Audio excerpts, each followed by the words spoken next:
meron siyang inside presence, pero meron din siyang mga supalpal in terms of presence pagdating sa depensa. Because kinakailangan din nila yun. They have Sonny Toss, but with Rob Dozier now he can swat balls para mahirapan naman yung mga kalaban nila for 74.3 points per ball game.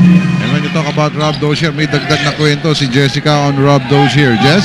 Solid ang pinapakita ng import ng Alaska, pero sabi niya sa akin, frustrated pa rin siya sa pinapakita niya for the last 3 games. He says he feels he can do more than what he's been putting up. At sabi niya, ilalaro na lang daw niya hanggang mahanap niya ang kanyang rhythm. For today, his focus... Ora lagi, at hindi pala away gaya ng mga ibang mga imports.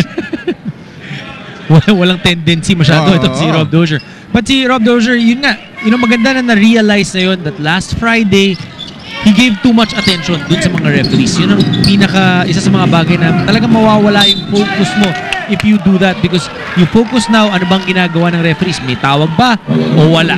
Tapos hindi ka na masyado makapag-focus dun sa ginagawa mo on the court. At dito, kailangan i-focus nila, ipagpatuloy yung kanilang ginagawa because they're on top by 11, 24-13. Nagpupog na humanap na rhythm. Ito sa global court, Batang Pierre. Mid-dish yung malapit ang tira ni Ray Montilla. They will go to Willie Miller at the post against RJ Hasol. At not really mga adjustments pa ang ating nakikita dito. Pagkat inilabas pa si Japet Aguilar due to early foul troubles with 3. Papalit sa kanya ito si Romel Adukol, makakakuha ng long rebound. Marky, nahanap yung kanyang import. Masyadong masikip. Matigit ang kabantay ni Gabby Espinas. Pupuntahan pa rin. Walter Sharp. First quarter, 5 assists. Tapos yung turnovers, point of concern nila in that game against Air 21, they only had 2 turnovers in the first quarter. Samantalang yung talent portion naman ng iyang kumula ng global board, mukhang on paper pa lamang ito. Not really big numbers na binibigay ng kanilang mga inaasahan dito. In fact, itong si Japet Aguilar, nakaupo pa po. 53 personal fouls na maaaring nakuha dito sa ating first 2 quarters of play. Willie Miller, although tallied his 5th point of the game. Calvin Abeba, hindi pa rin makakuha yung kanyang range. And Marky is running, pero nakita niya, tatlo na yung sumalubong sa kanyang mga taga-Alaska.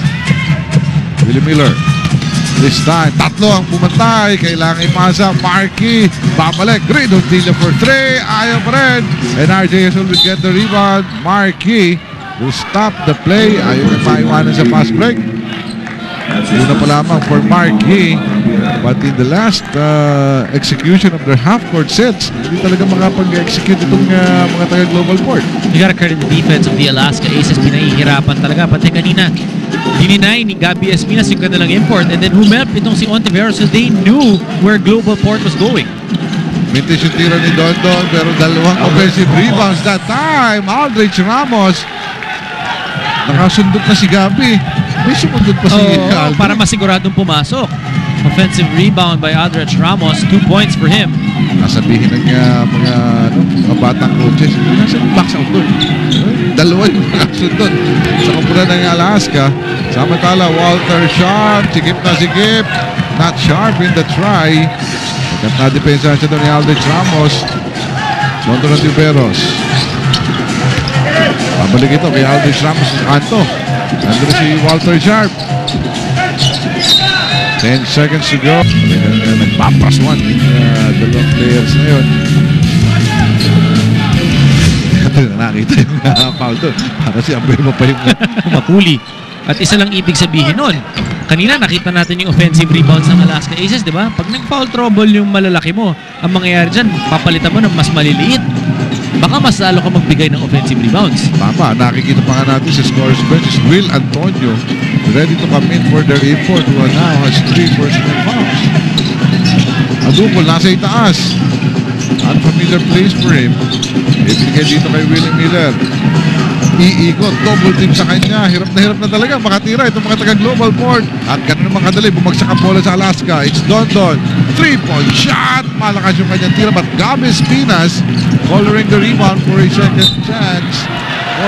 Forcing him into a 4th personal foul. Yun ang tanong itong si Coach Junior sa kanyang import. Why? Why o why? Namatala, may naman yung tres si RJ Hasol.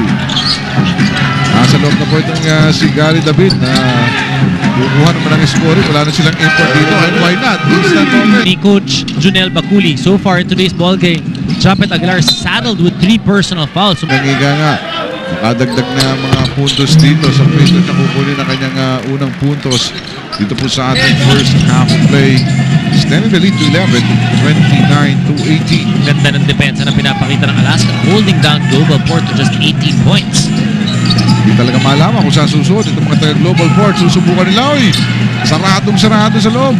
Dalawa yung sumalubong to, pero nakuha ng Global Port 5 seconds in the shot clock. Sol Mercado, strong move. Ayaw pa rin. At makukuha doon ni Gabi Espinas. Now to RJ Azul. Dondon. Nakita si Aldres. May tira sa malayo. Ito, swak yun. And that's why the Alaska Aces got a guy like Aldrich Ramos because they know he's tall, he's long, kaya nang dumipensa ng mas malalaki, kahit mas maliliit at may shooting siya sa labas. And in a triangle offense, gusto mo yung malaki mo, marunong mamasa at kayang shoot.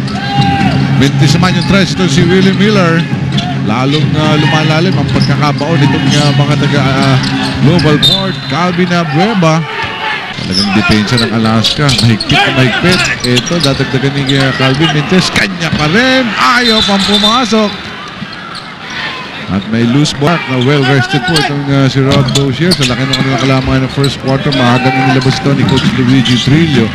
Learn his first free throw. Masyado yatang malamig. At wala pong pinasok doon sa kanyang trip to the 4.5-meter line.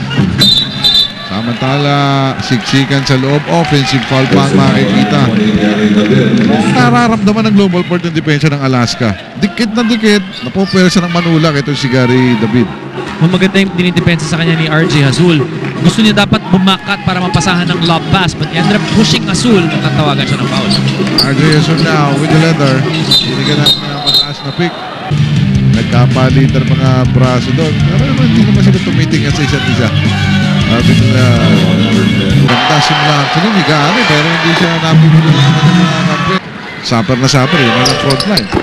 Pag tinignan mo yung MMDA, Miller, David, Japet Aguilar, and Sol Mercado, all of those guys can score. Ang nangyayari lang dito sa Global Port, hindi pa sila sabay-sabay pumuputok.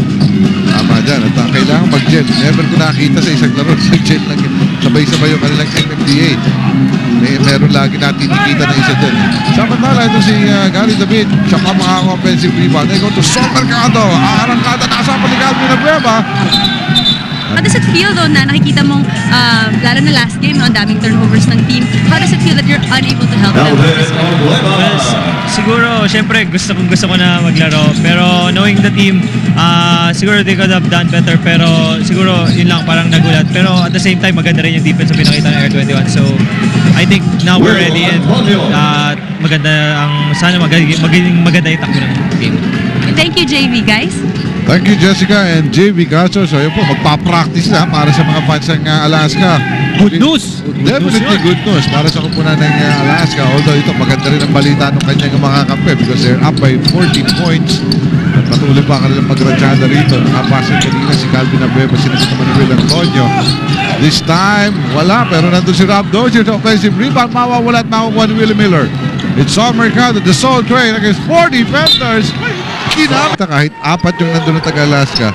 No one was willing to take Sol Mercado one-on-one on defense. I don't think anybody can take Sol Mercado one-on-one on defense. Pumaligod nga si Dondon eh.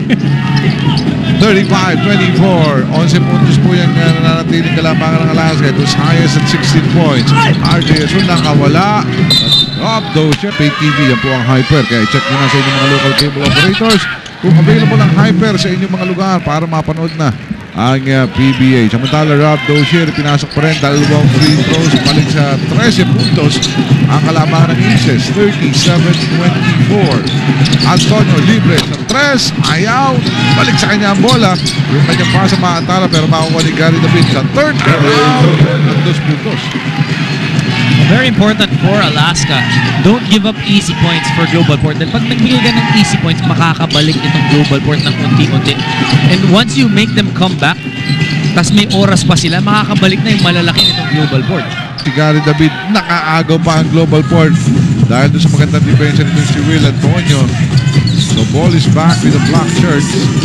Take it to Sol Mercado. Will Antonio rattles through. Wide open. Fourth Itong si point. Will Antonio. 37-28. Alaska nasa itaas pa rin. Bantang global point. Ang mga taga-Batang Pier nag-iingay na. Rafi Reyes against Sol Mercado. Aatake. Nakita si Calvin Abueva. To show you, will tell you na mas mabilis sila dapat. You look at guys like Sol Mercado, Guy David, kailangan mong bantayan yan dahil mabibilis yung mga yan. Even some contributions from Will Antonio. Nakaka-4 na puntos na dito sa second quarter. Pasa niya, Gary David with a strong hook. Pasa pa ito kay Al Jamal. Will respond for another 2. Well run play by Global Port. Will Antonio, veteranong-veterano. Shot fake dahil alam niya nakashoot na siya. Dribble to the basket, then back cut by Gary David. Then extra pass by David to Al Jamal for the 2. And for players like Sol Mercado and Gary David, ito yung gusto nilang laro. Tumatakbo yung bola, umiikot ng mabuti, hanap ng rhythm. Calvin Abueva finding his own rhythm in this game. The one thing for Global Port, they're able to score but they need to step it up on defense. Sol Mercado with the leather. High pick, binigay ni Will Antonio. Babalik kay Antonio ang bola. Al Jamal, same spot. Ang tira niya, ayaw. Rob Dozier will get Morning, 9 years and under. Ganyan, kabata pa lang yung mga batang yan. Naglalaro na ng basketball. Yan ang future ng Philippine basketball. football yun eh. Hindi nga, isa na mo sa tali. Basta sports yan. Basta Maganda sports. po sa mga Maganda kabataan yun. yan. Oo. Oo. Samantala, ito po, gusto rin ng Global Port sports na yan, pero namintis yung tikada ron. Itong si Gary David, papawi naman sa Aros Baguio, pinag-apatan. Masige para sa kanya, makukuha ni Antonio ang rebound. 2 minutes, 13 seconds to go in the second quarter. Gary David is free. Mentis naman, yung kanyang tira mula sa labas. Dahan-dahan, sabi ng Alaska, lamang tayo ng 13, 2 minuto ang natitira. 2 minutes. Sanitos, nakataka mga minuto rito ni Sanitos. He'll go back to Saros Baguio. Mahirap na angulo, pero paborito ni Saros Baguio yun. Napakahirap yung mga tira nitong si Cyrus Baguio, but he makes it look so easy already with 6 points in the ball game. Alapasan niya na yung kanyang ginawa ng Olympianes. 5 puntos lamang na itala ni Saros Baguio sa kanilang pagkatalo against Air 21. Now they're on top by 15. Gary David, double team on it.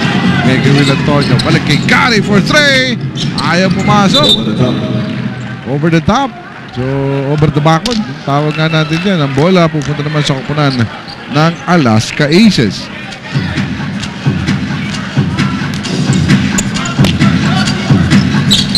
Alaska is talagang pinning their chances on their defense dito sa ating first 2 quarters. Samantalang nakapihit ng kanilang telebisyon, ano? Si Walter Sharp nakaupo po with 4 personal fouls. Japet Aguilar ganun din with 3 personal fouls. Kaya naman napakalit po ng lineup ngayon itong Global Port. Batang Pier, ang Alaska naman nananalas. Pagkat kanina nung nilabas sila si Sol Mercado, si Richmond Tilda, ang kanilang sinubukan at the point. 46-32. 8 points na po ang natatala nito si Sol Mercado, but not enough to overall this double-digit advantage by Alaska. Saros Baguio, dribbling exhibition, ipapasa na antala at nakuha. Ito si John Don Salvador to Sol Mercado, kumakaripas. Crossover move, layup, finish! 2 for Sol Mercado. Just so fast and so quick yung change direction talaga ito Sol Mercado. Such a joy to watch. Faster than my mouth. Samantala, ang alley-hoop na yun, nakakompleto between Tony De La Cruz and Sonny Tos.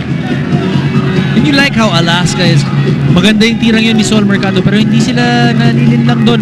Makaka-score din sila sa kabila. Just a veteran play for the Alaska Aces. Sol Mercado again with the leather. Kanyang mga crossover na ito, pinapahirapan niya kanyang mga defenders from the Alaska end. Sol Mercado, cambio, pasa! Ang ganda, Romel Adugol for the easy layup. Well, that time, because nakascore si Sol Mercado previously, yung depensa ng Alaska lumapit sa kanya, kaya naman na libre itong si Romel Adugol for the 2 points. So,